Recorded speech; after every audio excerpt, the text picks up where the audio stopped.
नमस्कार दोस्तों, आपने एग्जॉर्सिज्म यानी भूत निकालने के प्रक्रिया के बारे में तो सुना ही होगा, लेकिन इससे पहले भी एक प्रक्रिया होती है जिसे स्पिरिट या डेमोनिक पोसेशन कहते हैं। जिस तरह एग्जॉर्सिज्म किसी पंडित, प्रेस्ट या मौलवी के द्वारा किया जाता है, ठीक उसी तरह पोसेशन भी किसी इविल स्पिरिट या डेमॉन्स के ज़रिए होता है।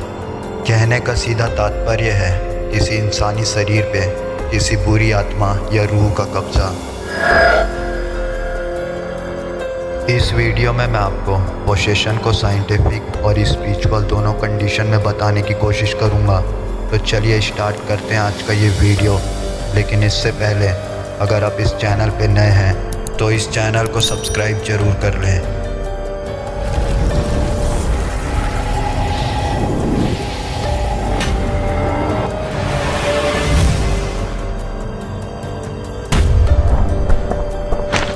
हम जब डेमोनिक पोसेशन की बात करते हैं तो हमें पता चलता है इन चीज़ों पर लोग प्राचीन समय से ही भरोसा करते आए हैं। एंशिएंट इजिप्ट और इंडस वैली सिविलाइजेशन के वक्त भी लोग इन चीज़ों को मानते थे।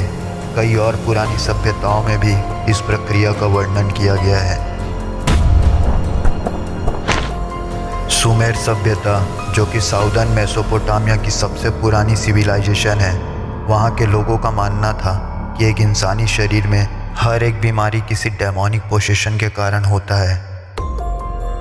और उनके हिसाब से दुनिया में सीकनेस या कमजोरी डेमोन का ही रूप होता है, जो कि इंसान को बीमार कर देता है। उन दिनों लोगों की बीमारी ठीक करने के लिए एक्सोर्सिज्म यानी भूतापसरण किया जाता था। और जो लोग इस प्रक्रिया में निपुण थे, उनका मानना था कि किसी इंसानी शरीर से डेमोन को निकाल पाना संभव है। इन सब बातों से आप ये अंदाज़ा लगा सकते हैं कि उस समय भी लोगों की दो विचारधाराएं थीं। उनमें से कुछ लोग हर एक बीमारी को डेमोनिक पोसेशन कहते थे, और वहीं दूसरी ओर कुछ लोग बीमारियों को फिजिकल कंडीशन मानते थे। 16वीं सेंचुरी में लोग विचेस को काफ़ी मानते थे। कोई भी इंसान बुरी तरह से बीमार पड़ता था और अगर उस बीमारी के बारे में कोई पता नहीं कर पाता था तो उसे विच क्राफ्ट का शिकार मानते थे। उस जमाने में सलेम विच ट्रायल जैसी घटनाएं हुई थी, जहां कई इंसानों को विच बुलाकर सूली पे चढ़ा दिया गया था। वहां भी कोई इंसान अगर मेंटल या फिजिकल बीमारी का साइन दिखाता था तो लोग उसे डेविल द्वारा पोसेस्ड मानते थे। पोसेशन का जिक्र कई धर्मों में किया गया है। हर धर्म में इस चीज़ को अलग अलग बताया गया है। क्रिश्चियनिटी में कैथोलिक एक्सोर्सिस्ट ने डेमोनिक एक्टिविटी को 3 तरह से बताया है, जिसमें पहला है पोसेशन, जहाँ एक डेमॉन किसी इंसान के शरीर पर हावी होता है और ये काम इंसान के बिना इजाज़त के ही किया जाता है। दूसरा है ऑब्सेशन, जहाँ इंसान को अचानक अटैक्स आने लगते हैं। इनके वजह से इंसान उल्टी सीधी चीज़ें सोचने लगता है। कई बार ऑब्सेशन के विक्टिम आत्महत्या भी कर लेते हैं।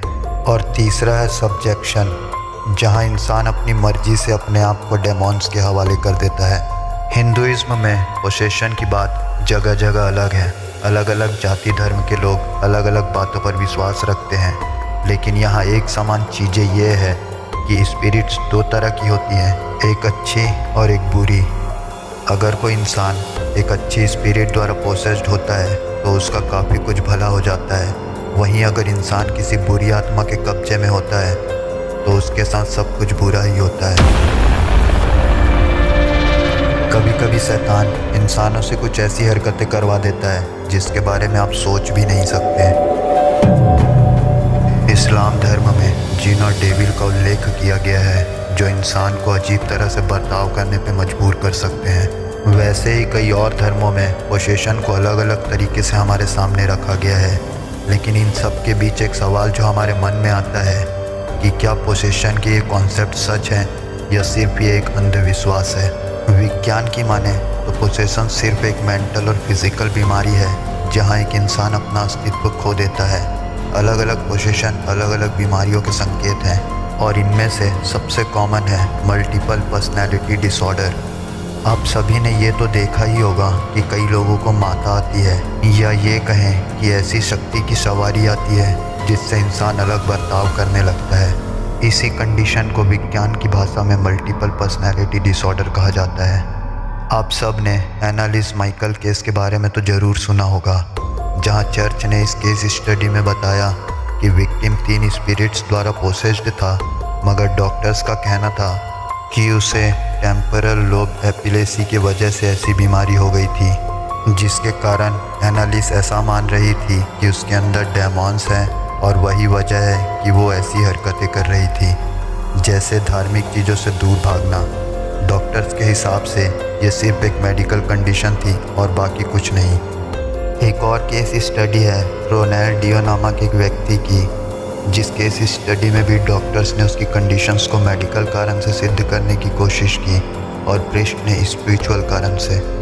कभी कभी आपने सुना होगा कि एक इंसान पोसेस्ड होने के बाद अलग अलग भाषाओं में बात करता है और उसके अंदर काफ़ी ताकत आ जाती है, पर हमें पता होता है कि ये सब चीज़ इम्पॉसिबल है। लेकिन डॉक्टर्स ने इन सब चीज़ों का एक्सप्लेनेशन देते हुए कहा है कि इंसान का दिमाग अगर किसी चीज़ को अनजाने में 100% मान ले तो वैसी चीज़ वो अपने आप कर लेता है। डॉक्टर्स के मुताबिक मल्टीपल पर्सनालिटी डिसऑर्डर में एक इंसान 4 अलग अलग भाषा बोल पाता है, क्योंकि उसका दिमाग ऐसा मानने लगता है कि उसे वो भाषा आती है। इन सब चीज़ों को देखते हुए हमारे सामने 2 चीज़ें स्पष्ट हो जाती है। पहली ये कि हमारी दुनिया में डेमॉन्स और स्पिरिट्स जैसे अस्तित्व होते हैं और वो इंसानों को पोसेस्ड भी कर सकते हैं और इंसान के दिमाग पर हावी होने की क्षमता भी रखते हैं। इन सभी असाधारण शक्तियों को समझना काफ़ी मुश्किल होता है और हर धर्म में इसके बारे में लिखा हुआ पाया जाता है। और अगर दूसरी पहलू की तरफ देखें तो पोसेशन हमेशा से एक मेंटल और फिज़िकल बीमारी रही है, जहां लोगों ने उसे ठीक करने के लिए अलग अलग मार्ग निकाले हैं। कई लोग इसे मेडिकेशन से ठीक करने की कोशिश करते हैं, तो कई एक्सॉर्सिज्म जैसी मार्ग से इसे ठीक करने की कोशिश करते हैं। रास्ता कोई सा भी हो दोस्तों, आखिर वो इंसान ठीक हो जाए, इसी चक्कर में हमारे सामने 2 पहलू निकल के आते हैं और इससे यह स्पष्ट होता है कि दुनिया में पॉजिटिव और नेगेटिव दोनों शक्तियाँ मौजूद हैं। आपको क्या लगता है फ्रेंड्स, ये मुझे नीचे कमेंट करके बताएं। और अगर आपको ये वीडियो अच्छा लगा हो तो प्लीज़ इसे एक लाइक ज़रूर कर दें।